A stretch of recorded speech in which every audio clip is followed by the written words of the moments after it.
Pinili ka na nga para sa iyo, Jesus, patahimikin mo ang iyong mga disipulo.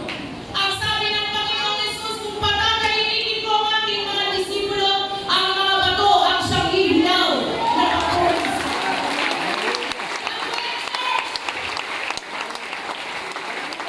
Mayroon akong gustong sabihin. Ang Panginoon hindi nabayubay, hindi nahayak sa laman at nabayubay sa krus ng Kalbaryo para sa bato. Hindi siya nabayubay sa krus ng Kalbaryo para sa halaman. Hindi siya nabayubay sa krus para lamang sa mga bundok o kung ano pang mga hayop na ating nakikita. Ang Panginoong Jesus ay nahayak sa laman, nabayubay sa krus ng Kalbaryo, inilibing at nabuhay na muli para sa iyo. Kaya kung meron man dapat maingay, kung meron man dapat mabuhay, hindi ang ako, hindi ang hangin, hindi ang bato, hindi ang hayop, hindi ang halaman, kundi Aniyas na walang salaman,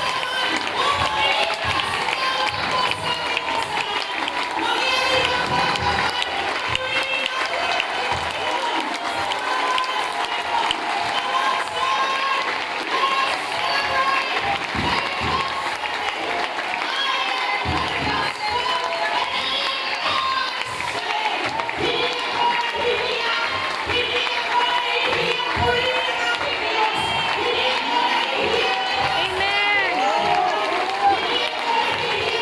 kapos sa kasalan, mangyari ang pagkaman,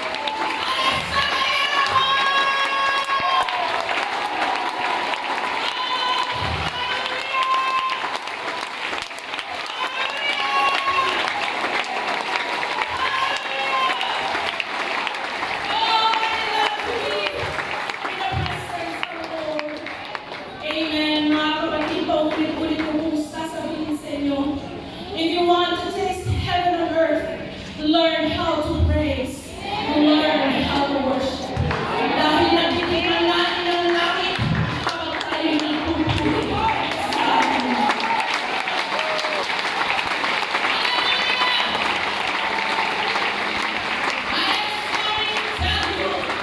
Kung hindi ka marunong maghuli, hindi ka makararating sa panahon ng ating Panginoon. Amen.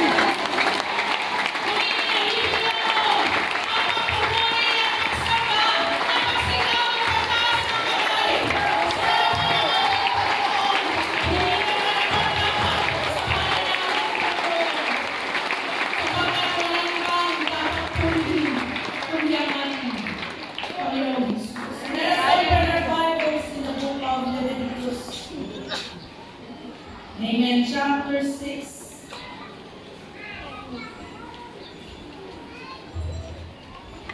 Let us begin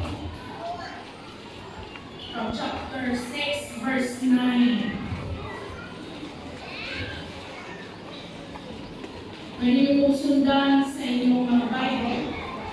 I'm going to read from the Gideon version of the Bible. Chapter 6, verse 9. Command Aaron and his sons, saying, this is the law of the burnt offering. The burnt offering shall be on the hearth upon the altar all night until morning, and the fire of the altar shall be kept burning on it. Let us jump to verse 12. And the fire on the altar shall be kept burning on it. It shall not be put out. And the priest shall burn wood on it every morning, and lay the burnt offering in order on it. And he shall burn on it the fat of the peace offerings. Verse 13. A fire shall always be burning on the altar. It shall never go out. Let us jump to Leviticus chapter 9, verse 24. I know And Moses and Aaron went into the tabernacle of meeting and came out and blessed the people. Then the glory of the Lord appeared to all the people. And the fire came out from before the Lord and consumed the burnt offering and the fat on the altar. When all the people saw it, they shouted and fell on their faces. Sa ako nito mga kapatid, as we enjoy the presence of the Lord, His message will be titled, Fuel Your Fire. Sa Tagalog, gatungin ang iyong apoy. Sa Binisaya, ano ba ito sa Binisaya? Suglod ang iyong kanay. Suglod ang iyong kanay. Pwede ka sabihin mo sa sarili mo, fuel your fire. Suglod ang iyong kanay. Sa kabila naman, kanina sa kanan, o sa kabila naman sa kaliwa, fuel your fire. Suglod ang iyong kanay. Praise God. Let us all lift our hands to God and let us pray. Pastor Roger is leading us in prayer for the message of the Lord God this afternoon.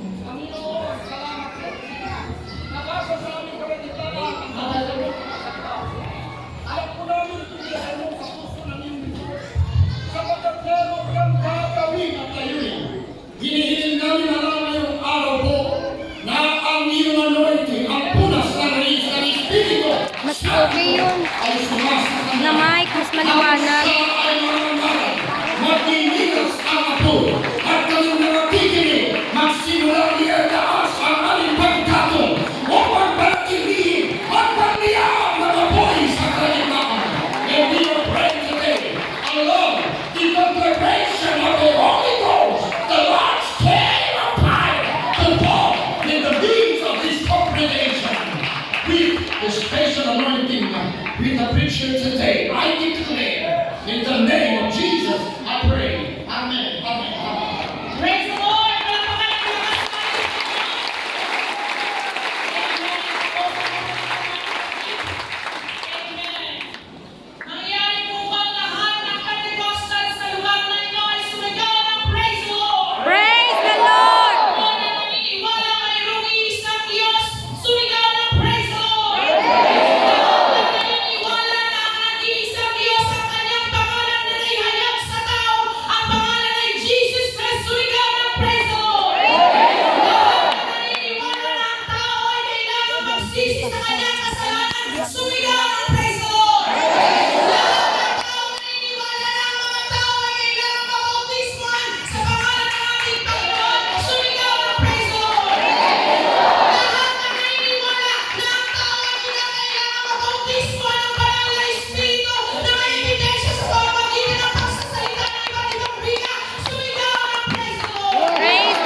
When we receive the Holy Ghost, bubuhay natin, we have the presence. Yung bawat araw na lumalakad ka sa mundo ko, alam na lalong nakaakbay sa iyo ang Panginoon. Bawat habang na lumapa, kasama mo ang Panginoon. Dumaan ka man sa apoy, hindi ka susunod. Kasama mo ang Panginoon. Dumaan ka man sa ilog, hindi ka malulunod. Kasama mo ang Panginoon. Dumaan ka man, inamayo ka sa monte, hindi ka mamatay. Kasama mo ang Panginoon. The Holy Ghost is the promise of God. The Holy Ghost is the power of God. And the Holy Ghost is the presence of God.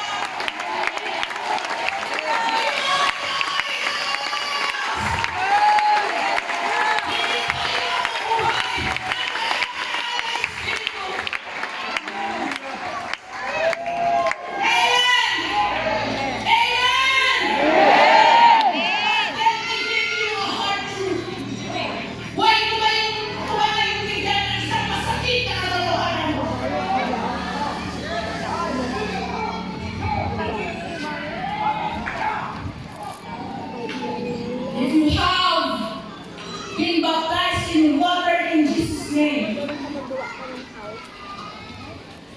you are still spiritually dead.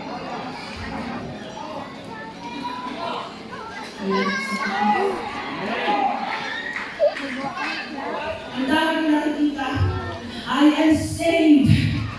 I have been baptized in water in Jesus' name. No, you're not. Alam mo mahingin ka. Akala mo, baptized ka na in water, Pentecostal ka na? No. Akala mo, inilubog ka na sa baptism in Jesus' name, born again ka na? No. Akala mo, inilubog ka na in Jesus' name sa tubig, born again ka na, apostolic na ako, Pentecostal na ako? No. Let me give you a hard truth. And these are not my words. Ang sabi ni Pedro, we are baptized unto death. Na ang paglubog sa tubig ay paglilibing.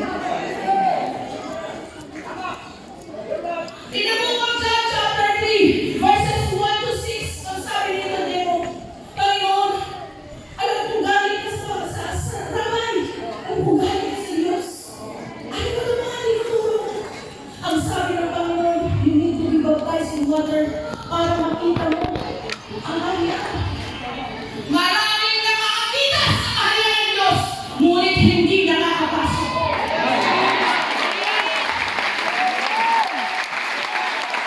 Maraming nagtuturo, maniwala ka lang, magpapaptize ka lang, makikita mo ang kaharian. Totoo, you can see it, but you cannot touch it.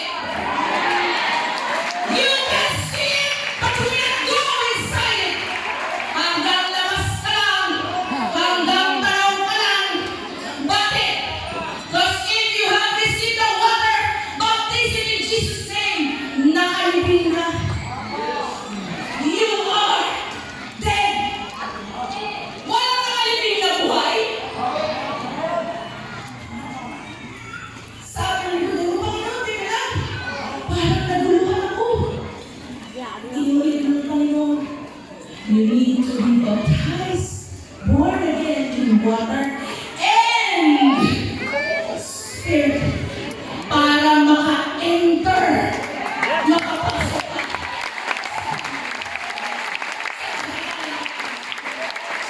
This is an apostolic doctrine. Hindi ko ito gawa-gawa. Hindi ko ito inimbento. Ito ang doktrina ng apostoliko. Born at ngayon ang pahayag kayo ng Taman. You need the Holy Ghost to be alive. You are not born again in the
desire the Holy Ghost!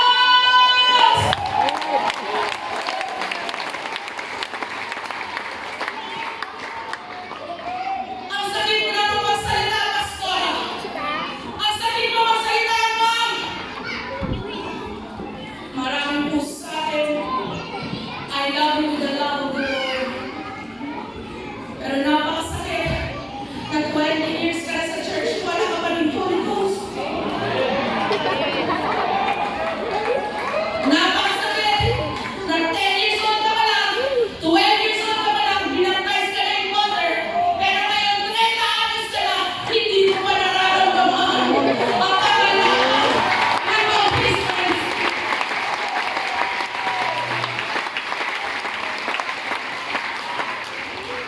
Why? Bakit? Because it is between you and God. Ikaw at ang Panginoon ang nag-uusap. Kahit anong sigaw ko rito, kahit anong tungo namin sa inyo, hanggat hindi bumubukas ang puso mo sa presensya ng Panginoon. Hindi makakapansin.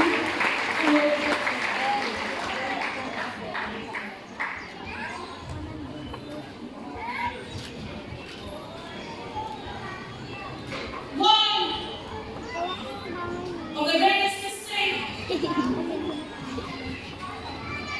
that we can ever commit as a Christian. Isa sa pinakamalaking pagkakamali na pwede magawa ng isang Kristiyano ay yung tanggapin niya ang banal na Espiritu at mawala ang apoy. Binasa natin sa Book of Leviticus, the fire on the altar shall never go out. Na kapag nag-aalay sila sa kanilang mga altar, ang bayan ng Israel, morning and evening, kinakailangan ng apoy ay patuloy na nagninas. Bakit nila ito pinag-aalagaan? Because the fire on the altar is a fire that came from the Lord. Bakit alaga-alaga ng mga Israelita? Bakit alaga-alaga ng Pariseo? Ang apoy ay dapat hindi mamatay, sapagkat ang apoy na yun ay hindi gawa ng tao. Ang apoy na yun ay galing sa ating Panginoon. Church, if you have received the Holy Ghost, kung tinanggap mo na ang banal na Espiritu, there's fire in your life. It is your responsibility to make sure that the fire does not go out. Maraming mga kapatid ang nagkakamali sa kanilang pangunawa. Na-receive ko na ang Holy Ghost. Okay na. Na-receive ko na ang Holy Ghost nung ako ay 13 anos, pero 40 anos ka na, hindi na naulit. Hindi mo po naiintindihan. When you receive the Holy Ghost, it is your job, it is your responsibility to make sure that the fire does not go out. Alam ko kung pamilyar kayo sa tinatawag na Ningas Kobong. Sa wikang Ingles, ito ay bush fire, also known as glass fire. Sa ilang mga dahil sa sobrang init na dinadanas natin, marami na pong balita tungkol sa grass fire at sa bush fire. Pero mapapansin lang mga kapatid, ang anumang apoy na nagsimula ng ningas tugon o bush fire or grass fire, pag naubusan sila ng kanilang susumugin, nawawala. Because every fire, in order for you to keep the fire burning, you need to have fuel in your fire. Hindi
the lamps burn continually. Ang olive oil, mga kapatid ko, is their illuminating oil. Pag sinabing illuminating oil, ito yung langis na nilalagay nila sa mga lampara. Ito yung langis na ginagamit nila para mag-apoy o magkaroon ng liwanag sa kanilang mga bagay. Ito yung ginagamit na langis sa menorah o sa tabernakulo. Ito yung ginagamit na langis para sa ceremonies o religious rites. To them, olive oil is liquid gold. Bulawan. Ang olive oil, mga kapatid, ay parang ginto. Sapagkat noong panahon ng mga Israelita, noong ancient Bible times, napakahalaga ng olive oil. At dahil po dito, iniutos ng Panginoon, ilawan ninyo ang aking tabernakulo gamit ang olive oil, pero hindi ordinaryong olive oil. Ang gusto niya, press. In Bible times, this is called the Shenen Kita. Ano ang Shenen Kita? Ang Shenen Kita is beaten oil. Ano ba yung beaten oil? Langis na ginulpe. Ano ba yung ginulpe sa Bisaya? Ha? Kinulata? Hindi pwede gumamit ng ibang oil, pastor. Kailangan yung kinulata. Yung tinupok. Bakit? Ano ba tayo stick dito? Wala. O drumstick na lang. Pero, may katuruan sa mga Israelita. Kunwari ito ay olive oil. Hindi po yan pinipitas. Hindi sinusungkit. Diba, nagbunga siya, puno. Mga bunga niya, olive. Yung bunga, olive. Hindi nila yung susukitin. Hindi nila yung pipitasin. Yung mga tao, kukuha ng malaking stick. At ang gagawin nila, hapakasin nila yung olive. Para yung mga bunga sa taas, bunga. Hindi kagaya natin dito, yung mga kumukuha ng mangga, tinakot ang puno, binabato, no, ginugulpe. Tapos umilan sa tao lang, tapos malaki ito, malakad. Babagsak na yung olive oil, ay olive. Pagkatapos nun, kukunin nila yung olive, ilalagay sa isang malaking mortar and pestle. Ano ba yung digdigan daw tawag dito?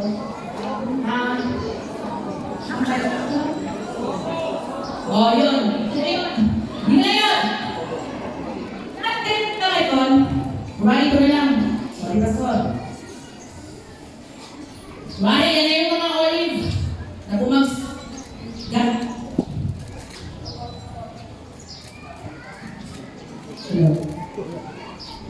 Amen. Tuloy tayo. Kumari, yan na. Kanina, binububo na nila. Bagsak sa lupa ang olive. Yung bunga. Kunin ang bunga. Nag-uumakaw. Binitiin pa nila yan. At habang tinitik-tik nila yung olive, binabayo, may mga olive na nahuhulog. At habang may nahuhulog na olive, inaarakan. Pinalo na, binayo na, inapahan na. Beaten. Pagkatapos, ang gagawin nila, yung mga durug-durug na kinulata na olive, ilalagay nila sa basket na may mga butas, ang tawag doon ay whisker basket. At pagkatapos nilagay nila yung olive, tutulo yung oil. At yung oil na tutulo mula sa beaten oil o beaten olive, yun ang pupulong nila para dalhin sa kanila.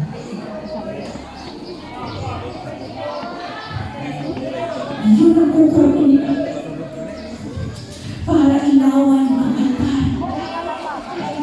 Yun ang kukunin nila sa tabernakulo. Tapagkat sa harap ng Panginoon, ang oil na tumagas mula sa pagkulata, mula sa pagkulpe, mula sa pagtupok, is the purest and the holiest oil and offer. Napakalabi natin Panginoon. At walang ibang oil na pwedeng gamitin para sa apoy, kundi yung oil na puro. Kundi yung langis na banal. Kundi yung langis na dumaan sa matinding pagsusuko. Yung langis na dumaan sa matinding pagkulata. Yung langis na dumaan sa mga pag-apak. Yung langis na pinayo. Sapagkat sa harapan ng Panginoon, ang langis na ito ay dalisay. Ang langis na ito ay puro. Ang langis na ito ay nalalaman sa templo ng Panginoon.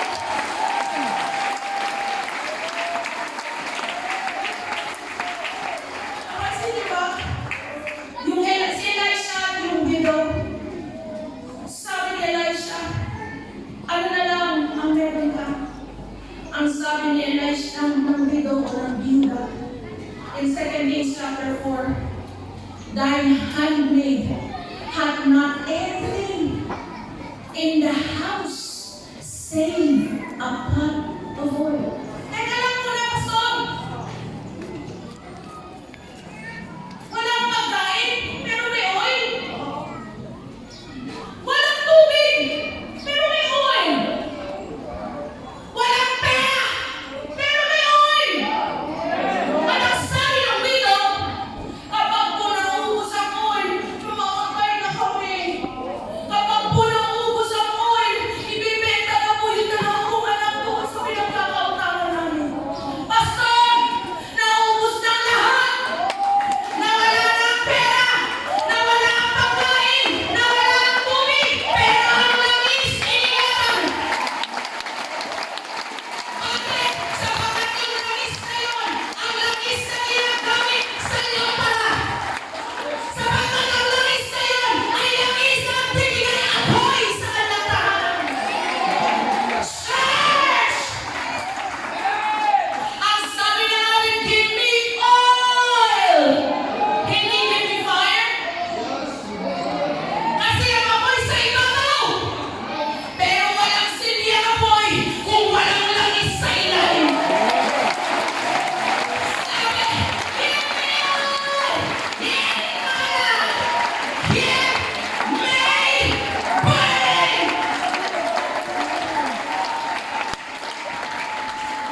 overactive. Panginoon ako, pag may recitation, taas ka na ng kamay. Hindi pa alam ang sagot, nakataas na ang kamay. Hindi pa tapos yung tanong, taas na kamay. That is Peter. Pero nang tinawag siya ng Panginoon, Peter, labas ka sa baba. Lakad ka. Muna natin sa amin. Tapang, punong-puno ng faith, punong-puno ng courage. Tapos biglang inuga. Nawala ng focus. When you lose focus on the Lord, you quench your faith. And when you quench your faith, you quench the Holy Spirit. Napaka-importante sa isang tao na matanggap ang banal na Espiritu. Ngunit napaka-importante rin naman na kapag natanggap mo ang banal na Espiritu, pagkakalihin mong nag-apoy sa iyong buhay ang banal na Espiritu. When you lose faith, you lose your focus on God. When you lose focus on God, you quench the Holy Spirit. This is Pentecostal experience. Akala nyo, ang Pentecostal experience, yung pasigaw-sigaw, patalon-talon, pakanta-kanta, patak-patak-mo. No! The Pentecostal experience is yung niyuyugyog, pinapayog, inapakalapay mo, pinakalabas, pero lumalabas ang langis na talisay, langis na banal, at yung langis na yun ay buunahin, buuhayin mo, at ilalagay mo sa iyong sarili, sa iyong altar, sapagkat kailangan mo manatiling nag-aapoy para sa That's the Pentecostal experience. And that is apostolic in doctrine. Palapakan natin natin.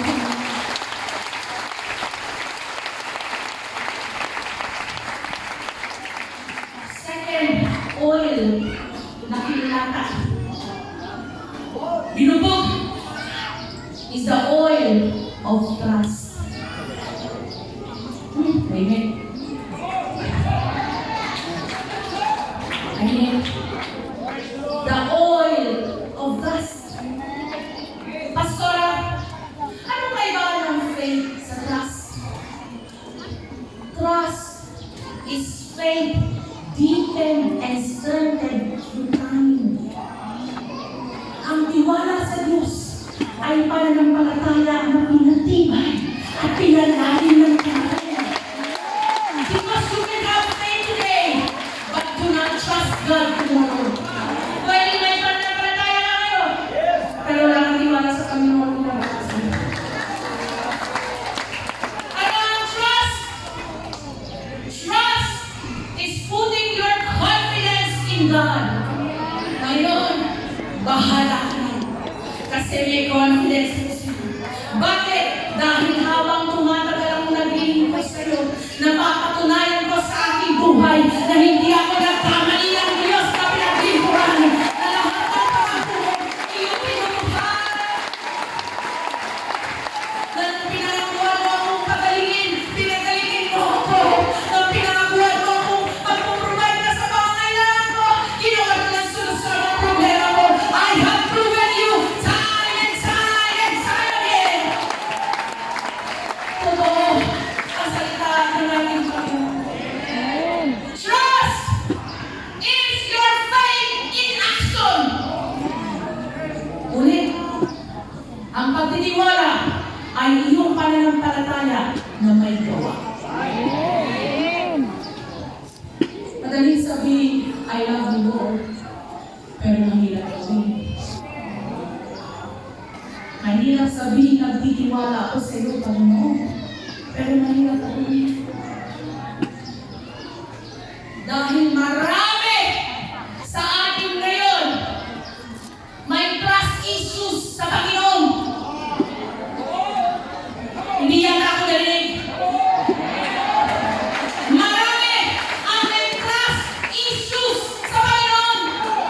Ano ba yung trust issues? Hindi magawang magtiwala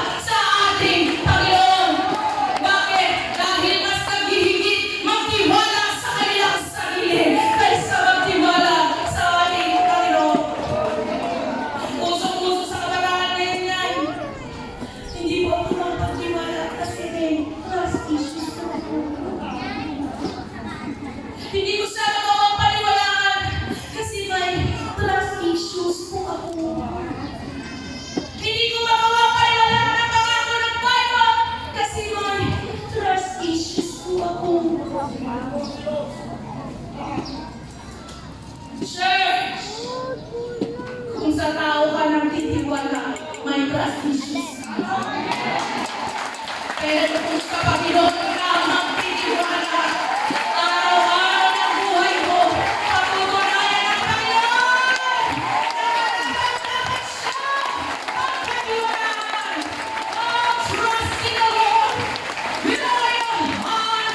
And lean not into your own understanding!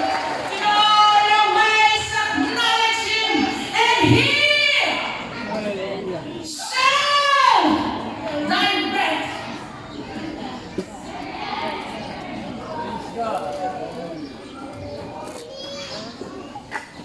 Huwag kayong mabigla. Yung trust ninyo sa Panginoon, kailangan mapasin. Kailangan bayuhin. Kailangan apahin. Para yung pasunod. Ang daming tao, sinasabihan tayong baliw. Ang daming tao, nag-trending pa sa TikTok. Speaking in tongues daw, may possession of the demons. Ang daming tao, trending pa sa YouTube. Sinasabing kalokohan lang ang speaking in tongues. Why? Kasi pastor, nakikita lang nila. Pero hindi nila naranasan. Hindi nila nahawakan. Hindi nila naiintindihan. Church! When you lose your trust in God, you quench the Holy Spirit.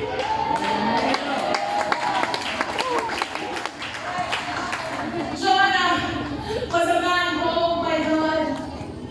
But Jonah was a man who has trust issues with God. Ayoko pumunta sa nitibig. Ayoko sundin ang kalooban ng Diyos. Dahil hindi magawa ni Jonah pagtiwala. Ang daming pumapasok sa church na hanggang ngayon hindi nakarireceive ng Holy Ghost dahil hindi kaya ipagkatiwala ang buhay. Ang dami na pumunta sa church, nakatanggap na ng banal na Espiritu, ngunit hindi naman nagtagal dahil nawalan ng langis ang pagtitiwala sa Panginoon. Church! It is your job, trabaho mo, responsibilidad mo, na panatili ng apoy ang Holy Ghost. Kaya huwag kang magtaka, yung tiwala mo sa Diyos, kahapasin. Yung tiwala mo sa Diyos, pupupugin. Yung tiwala mo sa Diyos, aapakan. Pero huwag kang matakot dahil kapag nasurvive mo yan, yung langis na lalabas. Natalis sa kinalakinis. Pagkalalis, ang malalagay sa iyong sarili bilang Panginoon ng Panginoon. At mananatili, nag-aapoy ang banal na Espiritu.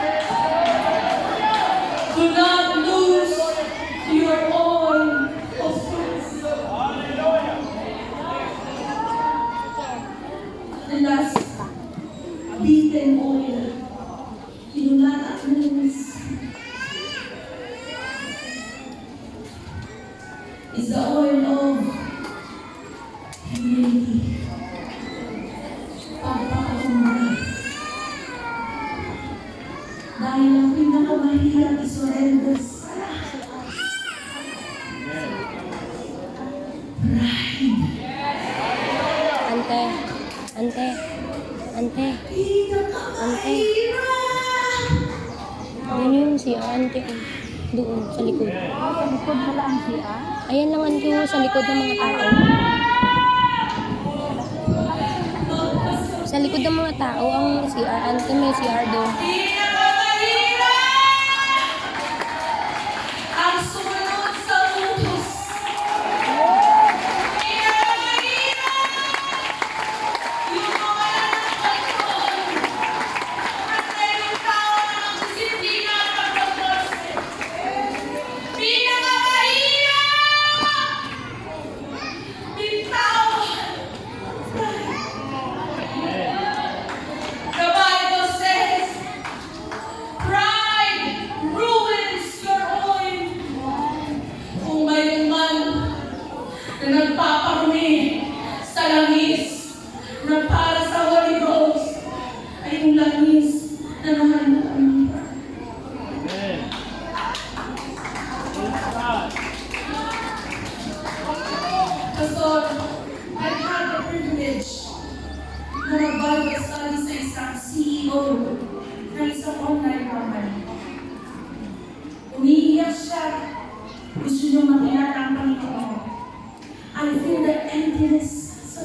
sila sa church.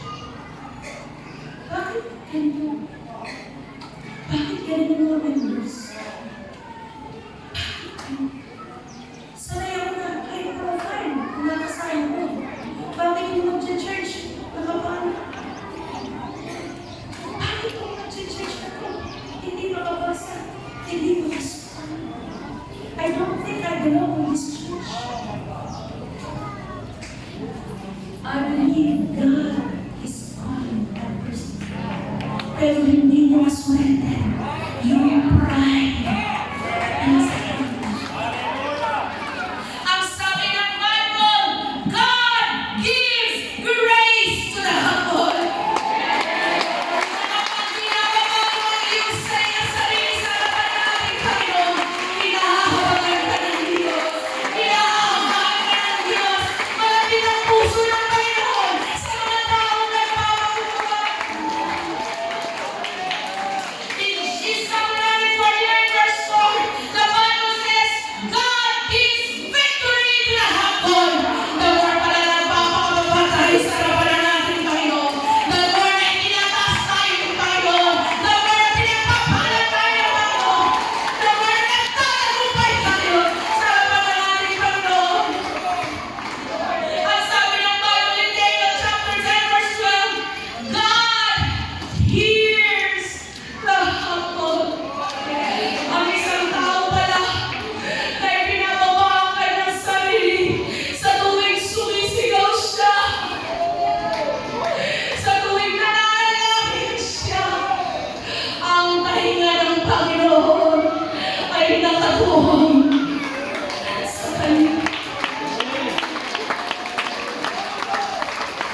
God gives wisdom to the humble. Kaya pala yung sobrang matay, sobrang mataas sa tingin sa sarili, ang tingin sa kanila ng Panginoon, foolish. Hindi ko sinasabi ko kayo makahan. Hindi ko sinasabi hindi gusto ng Panginoon ng matalino. No! Ang sinasabi ko yung humble. Ang sinasabi ko yung mapagmataas. Ang sinasabi ko yung tao na naniniwala hindi niya kailangan ng Holy Ghost. Ang sinasabi ko yung tao na naniniwala hindi niya kailangan ng church. Ang sinasabi ko yung tao na naniniwala hindi ko kailangan ng pastor. Ang tao hindi naniniwala sa salita ng ating Panginoon ay foolish sa harapan ng ating Panginoon.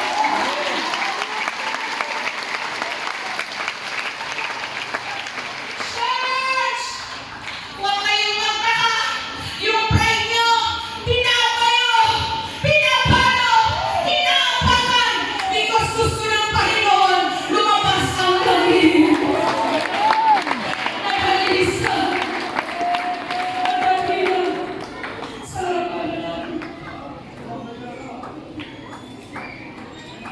The Bible says, the foolish virgins. Ano ang wala sa mga babae nito? Apuha. Ano ang wala? Langis. Bakit? Dahil nagtiwala silang sobra sa kanilang sarili. Yung mga babae, nagdalang extra na langis. Yung mga babae, hindi nila dyan ng extra. Palagay ko sa akin ito. Okay na po. Palagay ko hindi na kailangan ng extra.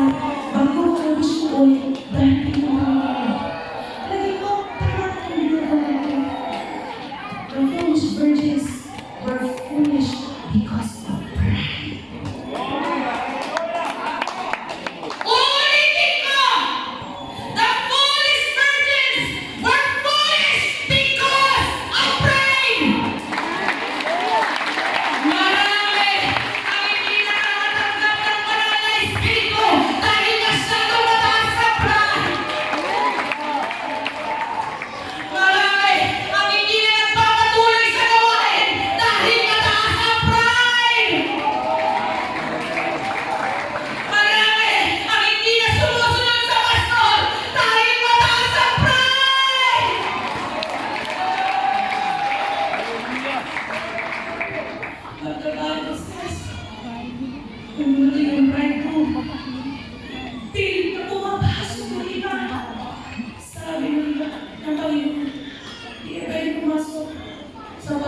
mga foolish na makakapasok sa kanya.